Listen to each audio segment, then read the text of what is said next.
My memories are very confused. There is even much doubt as to where they begin, for at times I feel appalling vistas of years stretching behind me, while at other times it seems as if at the present moment we're an isolated point in a gray, formless infinity. I'm not even certain how I'm communicating this message. While I know I'm speaking, I have a vague impression that some strange and perhaps terrible mediation will be needed to bear what I say to the points where I wish to be heard. My identity, too, is bewilderingly cloudy. I seem to have suffered a great shock, perhaps from some utterly monstrous outgrowth of my cycles of unique, incredible experience. These cycles of experience, of course, all stem from that worm-riddled book. I remember when I found it, in a dimly lighted place near the black, oily river where the mists always swirl. That place was very old. In the ceiling-high shelves full of rotting volumes reached back endlessly through windowless inner rooms and alcoves. There were besides great formless heaps of books on the floor and in crude bins, and it was in one of these heaps that I found the thing. I never learned its title, for the early pages were missing, but it fell open toward the end and gave me a glimpse of something which sent my senses reeling.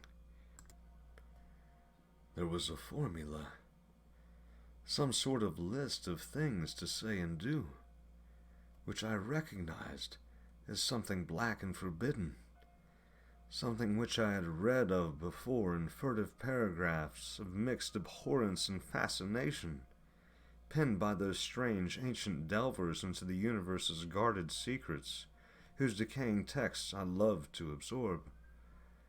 It was a key, a guide, to certain gateways and transitions of which mystics have dreamed and whispered since the race was young, and which lead to freedoms and discoveries beyond the 3 dimensions and realms of life and matter that we know.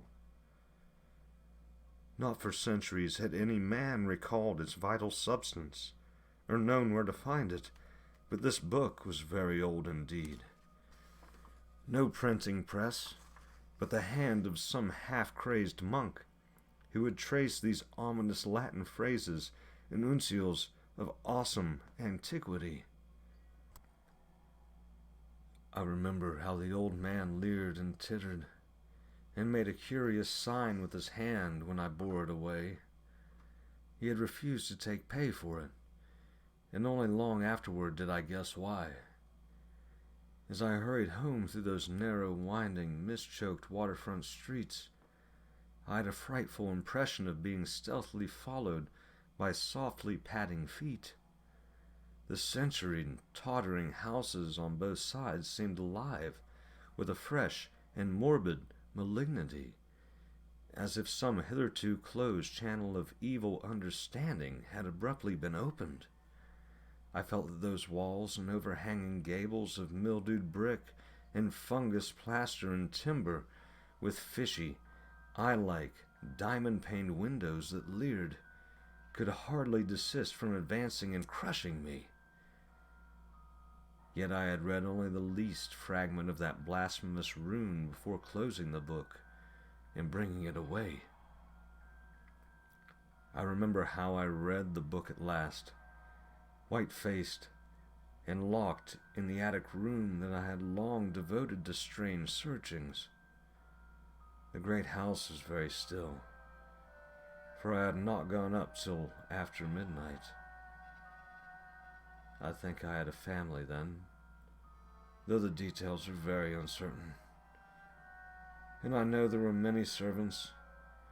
Just what the year was, I cannot say, for since then I have known many ages and dimensions, and have had all my notions of time dissolve and refashioned. It was by the light of candles that I read. I recall the relentless dripping of the wax, and there were chimes that came every now and then from distant belfries. I seemed to keep track of those chimes with a peculiar intentness, as if I feared to hear some very remote, intruding note among them. Then came the first scratching and fumbling at the dormer window that looked out high above the other roofs of the city. It came as I droned aloud the ninth verse of that primal lay, and I knew amidst my shudders what it meant, for he who passes the gateways always wins a shadow, and never again can he be alone. I had evoked, and the book was indeed all I had suspected. That night I passed the gateway to a vortex of twisted time and vision, and when morning found me in the attic room, I saw on the walls and shelves and fittings that which I had never seen before. Nor could I ever see the world as I had known it. Mixed with the present scene was always a little of the past and a little of the future, and every once familiar object loomed alien in the new perspective brought by my widened sight.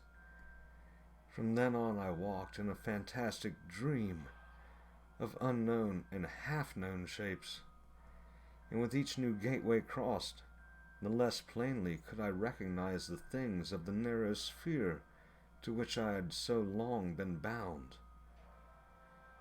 What I saw about me no one else saw, and I grew doubly silent and aloof lest I be thought mad.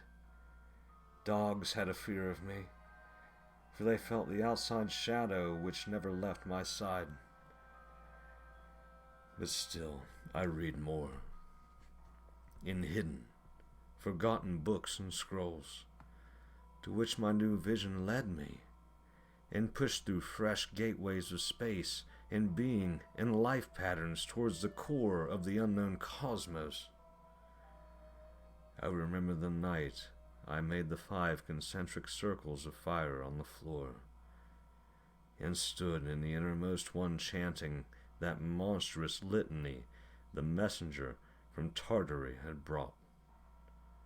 The walls melted away, and I was swept by a black wind through gulfs of fathomless gray, with the needle-like pinnacles of unknown mountains miles below me. After a while, there was utter blackness, and then the light of myriad stars forming strange alien constellations. Finally, I saw a green-lit plain far below me, and discern on it the twisted towers of a city built in no fashion I had ever known, or read, or dreamed of. As I floated closer to that city, I saw a great square building of stone in an open space, and felt a hideous fear clutching at me. I screamed and struggled, and after a blankness was again in my attic room, sprawled flat over the 5 phosphorescent circles on the floor.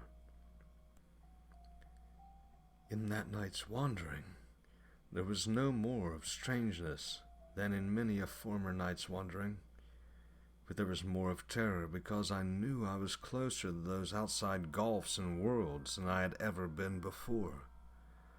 Thereafter, I was more cautious with my incantations, for I had no wish to be cut off from my body and from the earth in unknown abysses, whence I could never return.